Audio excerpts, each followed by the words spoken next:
इस सवाल के साथ कि क्या 2024 के लोकसभा चुनाव में मुस्लिम आरक्षण एक बड़ा मुद्दा बन चुका है। इस मुद्दे पर बात करने के पीछे की वजह ममता बनर्जी का वो बयान जिसमें उन्होंने कहा कि वो अदालत के आदेश को नहीं मानेंगी, जिसके बाद सियासी तूफान और ज्यादा तेज होता नजर आ रहा है। इस मुद्दे पर बात करने के लिए खास पैनल हमारे साथ जुड़ रहा है। हमारे साथ जाने माने हिस्टोरियन प्रोफेसर कपिल कुमार साहब हमारे साथ जुड़ रहे हैं। हमारे साथ वरिष्ठ पत्रकार एनके सिंह जी हैं, भारतीय जनता पार्टी के प्रवक्ता सिद्धार्थ यादव हैं और एआईएमआईएम के प्रवक्ता दानिश कुरैशी हैं। दानिश कुरैशी, देश संविधान से चलना चाहिए या ममता बनर्जी ने जो कहा है वो बिल्कुल सही कहा है कि नहीं हम तो आरक्षण देकर रहेंगे मुसलमानों को? देखिए, देश संविधान से चलना चाहिए या आरक्षण से चलना चाहिए, ये सवाल पहले भारतीय जनता पार्टी से पूछ ले। अगर वो ये कहते हैं कि देश संविधान से चलना चाहिए तो सीए में सिर्फ हिंदुओं को आरक्षित क्यों किया गया और उसके अलावा मुसलमानों को क्यों प्रतिबंधित किया गया, इसका जवाब दे दें। और अगर वो ये कहते हैं कि भाई आरक्षण मुसलमानों के लिए नहीं होना चाहिए तो फिर वो इसका आधार क्या है वो बता दें। तो दो चीज़ें वो क्लियर नहीं कर पा रहे हैं कि सिटीजन अमेंडमेंट एक्ट में मुसलमानों को बाहर कर देंगे, सिर्फ हिंदुओं को मिलेगा, और अगर आरक्षण की बात करेंगे तो मुसलमानों को संविधान के आधार पर जाना पड़ेगा। तो ये जो दोहरे मापदंड है इसके लिए क्या स्टैंड है, पहले भारतीय जनता पार्टी से पूछ लें। दानिश भाई, आपने सवाल के बदले सवाल तो पूछ लिया लेकिन आपने मेरे सवाल का जवाब नहीं दिया। दानिश कुरैशी की क्या राय है, पार्टी का क्या स्टैंड है, संविधान या मुस्लिम आरक्षण होना चाहिए किसी भी कीमत पर? देखिए सुनिए, मैं आपको बताऊं, देश में सबसे पहले संविधान का जो एग्जिस्टेंस की जो बात आती है उसमें आज़ादी के पहले जो सिचुएशन थी वो सर्कमस्टेंसेस अलग थे। पहले इंसान के यहाँ खून का बदला खून था, लूटमार थी, सब कुछ अपने आप था। लेकिन जब से देश में संविधान लागू हुआ तब से आई समानता, और समानता बरकरार रखने के लिए और उसको और कोई पीछे ना, मतलब किसी की अनइक्वालिटी ना हो, कोई पिछड़ा भी पीछे भी ना रह जाए, उसको भी पकड़ के मेन स्ट्रीम में जोड़ना, यह संविधान का मुख्य आधार है। अब मुझे यह बता दीजिए कि संविधान के अंदर में मुसलमानों को आरक्षण की जो बात है वो उनके अपलिफ्टमेंट के जो पैरामीटर्स हैं उनका आधार है। अगर उनके आधार से उनको अपलिफ्टमेंट के लिए अगर कहीं कोई सरकार बनाती है तो उस पर किस तरह से पाबंदी हो सकती है, मुझे ये बताइए। आप करें मुसलमानों को आरक्षण मिलना चाहिए, कोई दिक्कत नहीं है, ठीक है, आपने स्टैंड अपना क्लियर किया। प्रोफेसर कपिल कुमार, यही सवाल मैं आपसे पूछूंगा। सर, आपने सुना एआईएमआईएम के प्रवक्ता को, वो कह रहे हैं बिल्कुल मिलना चाहिए मुसलमानों को आरक्षण। देखिए, ऐसा है कि 47 के बाद और 47 की पहले की परिस्थितियों को ये अलग कर रहे हैं। अलग नहीं हो सकती, इसलिए नहीं हो सकती कि इन्हीं मांगों को लेकर के तो पाकिस्तान बना था, 47 हुआ था। नहीं, पाकिस्तान बनने की जरूरत क्या थी भाई? कांग्रेस ने तो 1916 के लखनऊ पैक्ट से मुस्लिम आरक्षण को मान लिया था चुनावों के अंदर, और कॉन्स्टिट्यूएंट असेंबली में भी मुस्लिम लीग के अलग आए थे। तो ये तो मुद्दे वहां से जो चल रहे थे उन्हीं मुद्दों के बेस पे आपने पाकिस्तान ले लिया, क्योंकि आपने ये कहा उस समय जिन्ना ने कि कांग्रेस हिंदुओं की पार्टी है, अगर इनको सत्ता दे दी गई तो मुसलमान मारे जाएंगे जी। इस पे तो आपने पाकिस्तान ले लिया कि हमें इस्लामिक राष्ट्र अलग चाहिए। अब आप आ गए हिंदुस्तान के अंदर, अब आप कहते हैं कि जो राइट्स आपको पाकिस्तान में भी नहीं है। मुझे बताइए, पाकिस्तान के अंदर कितने मुसलमानों के लिए रिजर्वेशन है? एक तरफ ये कहते हैं कि इस्लाम के अंदर कोई जातियां नहीं है, ठीक है, और फिर कहते हैं इनको रिजर्वेशन चाहिए, ठीक है। सरदारों ने तो रिजर्वेशन नहीं मांगा कभी, जैनियों ने तो रिजर्वेशन नहीं मांगा कभी इस देश के अंदर, बौद्धों ने तो रिजर्वेशन नहीं मांगा इस देश के अंदर, वो भी धर्म है, ठीक है, वो भी माइनॉरिटीज है। दानिश कुरैशी, कुछ कहेंगे आप? वो कह रहे हैं कि आपने तो एक पूरा मुल्क बनवा दिया इस देश में मजहब के आधार पर, 70 साल 75 साल बाद आप कह रहे हैं कि नहीं साहब हमें आरक्षण दो इस मुल्क में। दानिश कुरैशी, एनके सर आता हूं मैं आपके पास। देखिए सुनिए, मैं आपको एक बात बता दूं। दरअसल ये दरअसल दिक्कत क्या है, प्रोफेसर साहब डबल बात कर रहे हैं। देखिए, इस देश में जो लोगों ने धर्म का आधार डबल बात करिए। अपनी भाषा में जवाब दीजिए, मैंने कोई शब्द नहीं कहा। नहीं, आप सुन लीजिए सर, आप सुन तो लीजिए, जवाब दीजिए। आप सुन लीजिए, जवाब दीजिएगा। बस करता है हमेशा ये। नहीं, सुन लीजिए जवाब है नहीं। दानिश बताओ मुद्दे पर बात। अब सुनिए, मुद्दे पे ही बात कर रहा हूं मैं, मुद्दे पे ही बात कर रहा हूं। सवाल यह है कि जिन्होंने मुल्क का आधार अपने धर्म का रखा था वो लोग यहां से चले गए। हमारे मुल्क में कभी भी धर्म आधार नहीं था, हमारे यहां संविधान आधार था,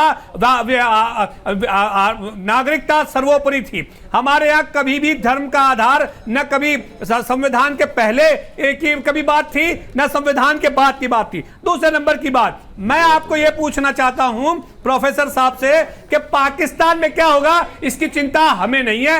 ये कहते हैं जिन्होंने पाकिस्तान मांगा था वो पाकिस्तान चले गए। एक एक रज़ाकर जो था हैदराबाद का, हैदराबाद में रहा। अपनी पार्टी के परिवार को देख लीजिए, इनका परिवार रज़ाकरों के परिवार से है या नहीं है। दूसरी बात, पाकिस्तान चले गए वहां की बात करते हैं तो फिर आपके यहां के जो आपके नेता हैं उनके छोटे भाई क्यों बयान देते हैं कि 2 घंटे छोड़ दो हमको देख लेंगे? क्या बात करते हैं आप लोग। और तीसरी बात, मुझे ये बता दीजिए कि आपके नेता और आपकी पार्टी ने कभी मुसलमान से निकल के बाहर बात की है? कभी मुसलमान से बाहर निकल करके बात की है? दानिश कुरैशी बहुत संक्षेप, जवाब दे। हाँ, दानिश कुरैशी बहुत संक्षेप। 10 सेकंड अनुराग, 10 सेकंड जवाब दूंगा। जवाब दीजिए।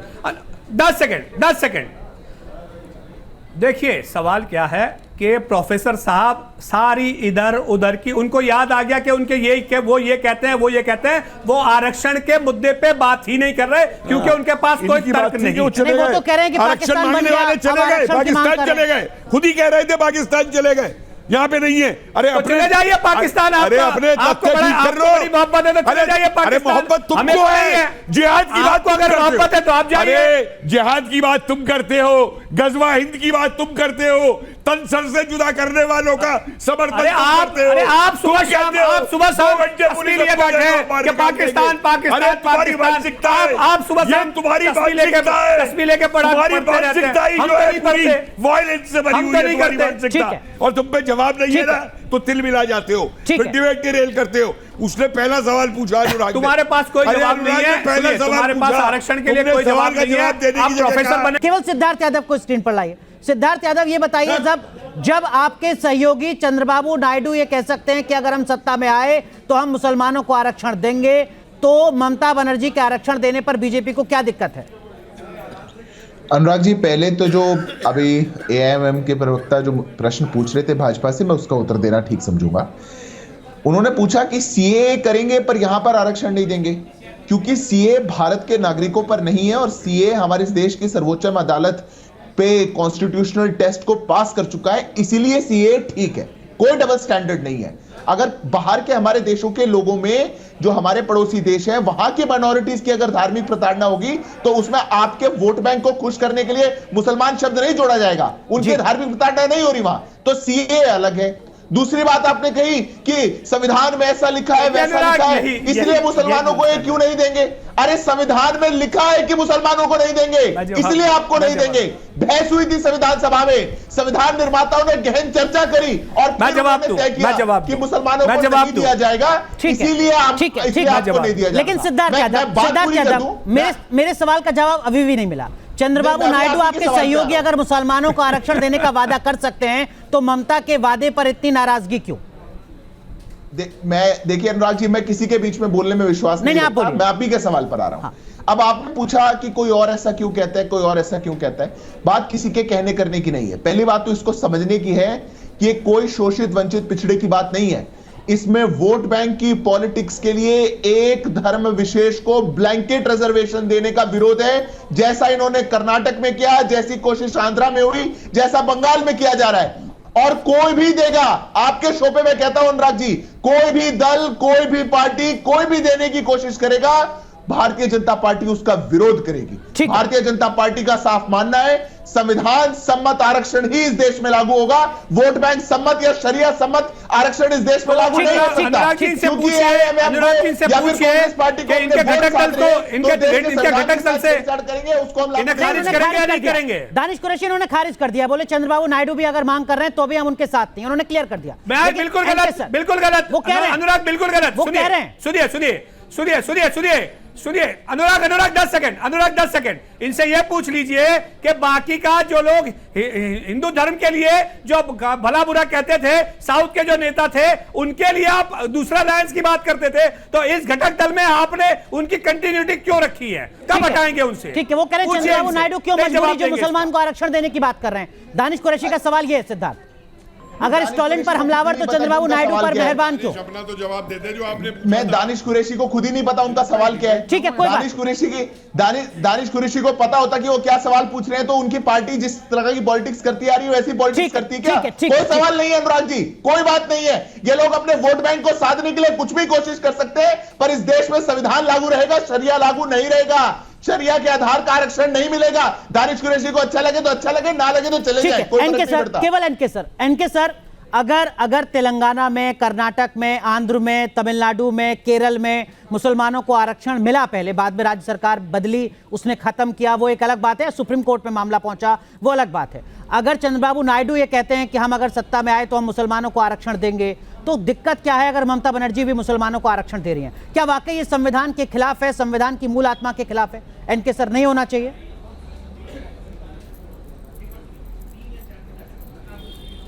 जी हाँ, बिल्कुल नहीं होना चाहिए। ये इसमें कोई दो राय नहीं है कि रिलीजन के बेसिस पे हम रिजर्वेशन नहीं देते हैं। अपवर्ड मोबिलिटी का कंसेप्ट है, जो दबाए गए हैं, सदियों से दबाए गए हैं, उनको अपवर्ड मोबिलाइज करना स्टेट के हेल्प से, ये बिल्कुल वैलिड है। लेकिन उसमें यह है कि वो धर्म के आधार पे नहीं होगा। हाँ, ये बात है कि वो जाति उसमें एक व्यवस्था में रही है, और आइडेंटिफिकेशन का जो 11 पॉइंट था मंडल कमीशन में, बाई एंड लार्ज वही सब जगह रहा। 11 में था 4-4-3 जी, social, economic and educational and economic. Educational बाद में आया, तीन वाले कैटेगरी में था। ठीक है। अब आप देखिए कि अगर कोई कम्युनिटी, अगर मुसलमान भी है, वो इन 3 क्राइटेरिया में कहीं नीचे आता है तो उसको रिजर्वेशन मिलता है। तो पॉलिटिकल क्लास का ये कहना कि मुसलमानों को रिजर्वेशन, ये बेसिकली कॉन्स्टिट्यूशन के खिलाफ है। मुसलमानों को नहीं, लेकिन हाँ, अगर उस क्राइटेरिया, उसके वर्ड क्या यूज किया है, for the uplift of socially and educationally backward classes, ये उसमें कहा गया है। उसमें मुसलमानों का भी कुछ वर्ग आता है। लेकिन जब चंद्रबाबू नायडू या ममता बनर्जी या कर्नाटक ये कहता है कि साहब हम मुसलमानों को और दे देता है, तो वो कॉन्स्टिट्यूशन के खिलाफ होता है। मुसलमानों को आरक्षण नहीं मिल सकता। ये बहुत बेसिक बात है। जहां तक इसका सवाल है कि मुसलमान देश बटा है मुसलमानों के आधार पे, धर्म के आधार पे, तो भाई भारत का संविधान जो 26 जनवरी को हमने लिया था, वो हिंदू राष्ट्र नहीं था, वो हिंदू स्टेट, थियोक्रेटिक स्टेट नहीं था। लिहाजा भारत में कॉन्स्टिट्यूशन लागू है और वो एक सेकुलर कॉन्स्टिट्यूशन है। तो ये प्रेमाइस गलत है कि चूंकि धर्म के आधार पे बटा था इसलिए उनको नहीं मिलता है और हिंदुओं को मिलेगा। ये तो बिल्कुल गलत है। लेकिन हाँ, सिद्धार्थ जो कह रहे हैं बिल्कुल सही है कि एब्सोल्युटली आप मुस्लिम्स को नहीं दे सकते। ठीक है, लेकिन प्रोफेसर कपिल कुमार, जो बात एनके सर ने आखिर में कही संविधान के संदर्भ में, हिंदू राष्ट्र तो हम नहीं है, इसका मतलब यह भी है कि अगर हमारे देश में मुसलमान बहुत ज्यादा पिछड़े हैं, जैसा सच्चर कमेटी ने 2008 या 2010 में बताया था, तो उन पिछड़े मुसलमानों को भी आप ऊपर मत लाइए आरक्षण देकर। देखिए सिंह साहब को मैं पहले एक बात स्पष्ट कर दूं, मैं बिल्कुल ये नहीं कह रहा कि हम हिंदू राष्ट्र हैं। मैं बिल्कुल ये नहीं कह रहा। ठीक है, मैं संविधान के हिसाब से एक बात ये बता रहा हूं कि जो लोग ये समझते थे कि भारत के अंदर उनका उत्पीड़न है और वो नहीं रह सकते हिंदुओं के साथ, वो अपना देश लेकर के अलग चले गए। ये मैं कह रहा हूं। ठीक है, उसके बाद में एक धर्मनिरपेक्ष देश बनता है हमारे यहां। लेकिन एक बात मत भूलिए साहब, उस संविधान सभा के अंदर भी 27 मुस्लिम लीग के सीट पे, रिजर्व सीट पे जीते हुए संविधान सभा के मेंबर जो हैं 1950 तक काम करते हैं। ये बात याद रखिएगा साहब, ऐसा किसी और देश में नहीं होता। ठीक है, अब आइए दूसरी बात के ऊपर। मैं ये कहता हूं कि आप इसको बजाय आप मुस्लिम शब्द क्यों इस्तेमाल कर रहे हैं? आप ये कहिए कि एक इकोनॉमिक वीकर कैटेगरी आई है ना रिजर्वेशन के अंदर, ठीक है, वही बात एनके सर भी कह रहे हैं। ठीक है, तो इकोनॉमिक वीकर कैटेगरी आ गई, तो अब स्पेशल मुस्लिम शब्द यूज करने की क्या जरूरत है, ये मांग रहे हैं। ठीक है, पूरी इसके अंदर। और उसके बाद क्योंकि इसलिए मांग रहे हैं कि मुस्लिम नाम वोट बैंक है और मुस्लिम वोट के ऊपर राजनीति करनी। एनके सर, जो बात इसलिए ये प्रोफेसर कपिल समझाना। कुमार कह रहे हैं, आप सहमत हैं इस बात मुझे से एक बात कि बताइए, ये सारे एक पॉलिटिकल सेकंड और, पार्टी एक सेकंड मुस्लिम और। मुस्लिम शब्द का इस्तेमाल सिर्फ इसलिए कि मुस्लिम अपीसमेंट के नाम पर वोट मिल जाए? एक सेकंड सुनिए। हाँ बोलिए। प्रधानमंत्री ने खुद ये कहा कि पसंदा मुसलमान पसमानदा। पिछड़े हुए हैं, हाँ। पसंदा पिछड़े हुए हैं, हाँ। इनका उद्धार करना है, ठीक है। और दूसरी तरफ उन्होंने मुस्लिम शब्द का विरोध किया, ठीक है। तो एनके सर, इसलिए जानबूझकर मुस्लिम शब्द बोला जा रहा है राजनीतिक वर्ग के द्वारा। एक शब्द, 1 मिनट और लूंगा मैं आता हूं सर, मैं आता हूं कपिल सर, सेकंड और आपके लूंगा पास मैं। एनके सर, अब बड़ा अच्छा आपने सवाल किया। दरअसल दोनों के द्वारा बोला जा रहा है, एक एक तरफ पोलराइज कर रहा है, दूसरा दूसरी तरफ कर रहा है। इसमें किसको आप कहेंगे? क्या मोदी जी ने इस चुनाव में नहीं कहा मुस्लिम? लगातार कहते रहे हैं, और वही काउंटर जब वो कर रहे हैं तो अपोजिशन का तो ये पुराना रहा है। तो हकीकत ये है कि हम मुस्लिम करके या तो हिंदुओं को पोलराइज करते हैं या मुस्लिम कह के अपने को सेकुलर बता के मुस्लिम ठीक को है, पोलराइज ठीक है, मैं करते आता हूं हैं। तो खेल तो दोनों तरफ चल रहा है। जनता जी। के लिए मैं सिर्फ एक ही चीज कहूंगा, भारत में प्रति 1000 पर सिर्फ 16 सरकारी कर्मचारी हैं जो केंद्र और राज्य के सबके मिला के हैं, जबकि चीन में 57 है, बड़े देशों में 117 और 118 है। जी। तो अगर नौकरियां बहुत ज्यादा बढ़े, सरकार ने तो किया ये है कि नौकरियों का कैजुअलाइजेशन कर दिया है, बिल्कुल। नौकरियां वो दे ही नहीं रही है। आउटसोर्सिंग कर दी साहब, 2005 से जनता भी बचे और वो समझ जाए कि ये खेल सिर्फ इलेक्शन के लिए है। सिद्धार्थ, आप भी तो बार बार मुस्लिम आरक्षण शब्द का जिक्र करके डराने की कोशिश कर रहे हैं, मोबिलाइज करने की कोशिश कर रहे हैं मेजॉरिटी को। सिद्धार्थ, अनुराग जी, मैं इस बात से सहमत नहीं हूं। हम कोई मोबिलाइज करने की कोशिश नहीं कर रहे, ना ही हम किसी को डरा रहे हैं। पर देश के एक प्रधानमंत्री खड़े होकर के बोल दे कि देश के संसाधनों पर पहला अधिकार मुसलमानों का है, और दूसरे प्रधानमंत्री खड़े होकर के उसी लाइन को रिपीट करें और फिर कहें कि यह तुष्टीकरण है और यह गलत है, तो चूंकि उस लाइन में मुसलमान वर्ड है तो हम गलत हो गए। वो अपने वो मैनिफेस्टो में लिख दें कि इस देश में जजेस की नियुक्ति धर्म के आधार पर होगी, और हम उसको खड़े होकर के कह दें कि यह तुष्टीकरण है और गलत है। हमने धर्म कह दिया, मुसलमान कह दिया, तो वो गलत हो गया। कैसे हो गया? किसी को गलत बताना, अनुराग जी, उनकी भाषा में उनको जवाब देना, ये तुष्टीकरण नहीं है। हम वो कह रहे हैं जो संविधान सम्मत है। प्रधानमंत्री ने एक भी बात ऐसी नहीं कही जो इस देश के संविधान में दानिश कुरैशी, आपकी तो पॉलिटिकल पार्टी एक मजहब से जुड़ी है। दानिश कुरैशी, आपकी तो पॉलिटिकल पार्टी एक मजहब से जुड़ी है, उसका नाम ही एक मजहब से जुड़ा हुआ है। आप क्यों बार बार संविधान की दुहाई देते हैं सर? देखिए, मैं आपको एक बात बोलूं, सबसे पहले तो ये आरोप बिल्कुल गैर जिम्मेदाराना बयान है जो भी ये कहते हैं। दूसरे नंबर की बात कि सिर्फ मैं अपना नाम भारत राष्ट्रीयवादी लिख दूं, उससे मैं अगर देश विरोधी गतिविधि करूं, देखिए इंटरप्ट मत करिए। नहीं, कोई नहीं बोल रहा, आप बोलिए। इंटरप्ट मत करिए। अरे कोई नहीं बोल रहा इंटरप्ट सर। मत। अरे आपको अपने कमरे की आवाज आ रही है, कोई नहीं बोल मैं रहा। बताऊं आपको, बोलिए। क्या आ रहा है? सुनिए, इस देश के अंदर में भारतीय जनता पार्टी वाहिद एक पार्टी है जिसने एक मस्जिद को ढाने का प्रोग्राम चलाया, और उसके बाद वो कहते हैं कि ऑल इंडिया मजलिस मुस्लिम पार्टी है, इस पे शर्म आनी चाहिए उनको। दूसरे नंबर की बात मैं आपको बताऊं कि अगर ये अपने तरफ की बात कर रहे हैं तो मैं आपको बताऊं कि देश के पूर्व प्रधानमंत्री ने क्या कहा वो उनको याद है, लेकिन वर्तमान प्रधानमंत्री ये कहते हैं कि हिंदू बहनों के गले से मंगलसूत्र निकाल लेंगे। तो क्या दानिश कुरैशी मंगलसूत्र निकला है? बताइए तो आप। क्या वाकई ये क्या जवाब था? और ये कौन सी बड़ी भाषा थी? ये क्या संवैधानिक भाषा थी? ठीक है, माफ कीजिए, वक्त बहुत कम है। प्रोफेसर कपिल कुमार, क्या वाकई मजहब के आधार पर इस देश में खतरा है? चौकन्ना रहने की जरूरत है मेजॉरिटी को? प्रोफेसर कपिल बिल्कुल है, और इसलिए है कि जो बाहर, आपने ISIS का नक्शा देखा, आपने अलकायदा का नक्शा देखा, वेस्ट एशिया लेके और इंडोनेशिया तक उन्होंने जो हरा नक्शा बनाया है कि यहां में इस्लाम फैलाना है पूरा।